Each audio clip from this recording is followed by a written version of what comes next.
can no longer hide behind Man United ownership woes. The endless takeover saga at Manchester United that is about to enter its 12th month has provided useful cover for Erik ten Hag's shortcomings. The Glazers' deliberations can only divert attention for so long, though, and Pep Guardiola's Manchester City might just have put the full spotlight onto the Old Trafford manager with Sunday's 3-0 victory. 2 Erling Haaland goals and a late Phil Foden strike left the City fans chanting "Mind the gap" to their crisis-ridden neighbors. And that gap is getting bigger. Being given a football lesson on home turf by City has become an ominous sign of what is to come for United's managers since Sir Alex Ferguson's retirement in 2013.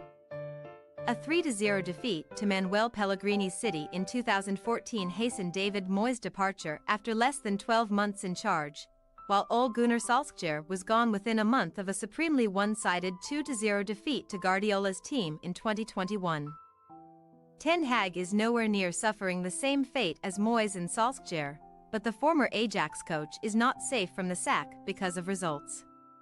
He has avoided scrutiny because the sole focus of those above him at Old Trafford is fixed on whether the club will be sold or subject to a new football board run by prospective investors. Ineos. None of his predecessors, including Jose Mourinho and Louis van Gaal, started a season as poorly as Ten Hag's team, with this defeat United's 5th loss in 10 Premier League fixtures. There is so much uncertainty as a result of the prolonged takeover situation, though, that the dismal form on the pitch has gone largely without scrutiny. Until now. Ten Hag's decision to substitute striker Rasmus Højlund midway through the second half prompted loud boos from the United supporters. A clear sign of unrest from the stands, unrest that has previously been directed at the Glazers. Unfortunately for all of those post-Ferguson United managers, City have been the litmus test of progress.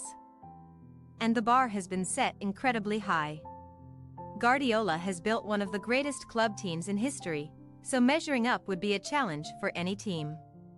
When Ten Hag oversaw a 2-1 victory against City in January, it seemed as though the 53-year-old Dutchman was putting United back on track and that the club's long-awaited revival had begun. With this defeat coming just 9 months later. Though, United's regression under Ten Hag was borne out by City's utter dominance. Yes, City's first goal, a penalty awarded by referee Paul Tierney following the intervention of VAR official Michael Oliver, was a soft decision and one that tilted the game in the Blues' favor. But from that point on, it was only a matter of how many City would win by. And they weren't even playing anywhere near their usual imperious level. United were a confused mess. And that was down to Ten Hag, because his team selection and tactics made little sense. Ten Hag started with left-back Sergio Reguilón on the substitutes bench, opting instead to deploy right-footed centre-half Victor Lindelof at left-back. Lindelof, an honest if limited defender, constantly looked ill at ease.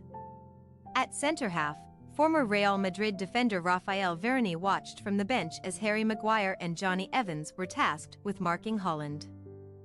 Ten Hag was happy to offload Maguire to West Ham United in the summer and even stripped him of the team captaincy, while Evans, playing his first Manchester derby at Old Trafford since being sent off in a 6-1 defeat against City in October 2011, only landed a 1-year contract this summer after impressing while training at the club following release from relegated Leicester. As for Ten Hag's big signings players he pushed the club to recruit, they didn't even make the starting 11. Antony and Mason Mount, who cost a combined £140 million in transfer fees, also watched from the bench. The irony for Ten Hag was that his best attacker in the first half was Scott McTominay, another player he was happy to jettison in the summer. Højlund, meanwhile, showed plenty of effort and commitment, but the £72 million forward was starved of service because Ten Hag has yet to devise a tactical plan that will enable his centre-forward to get the ball in dangerous areas. The manager could expect that role of supply to be taken by Marcus Rashford, but last season's top scorer has netted just once in the league this season, so whenever he has a sight of goal from within 30 yards, he shoots in desperation rather than look to pass to his attacking teammate. Ten Hag, of course, cannot take full responsibility for the poor decision-making of his players, but he is the man charged with making the 11 work as a cohesive unit. He is failing in his most important task. City's players tend to make the right decisions, they play as a team, find the right pass and score the big chances. That is down to Guardiola's coaching, tactics and the belief he instills in his players. Under Ten Hag, United have no belief and they increasingly look as though they aren't coached as they should be.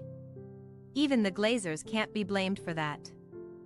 That all lies at the manager's door. Thanks for your watching. Don't forget to click the subscribed button and hit the bell icon for more.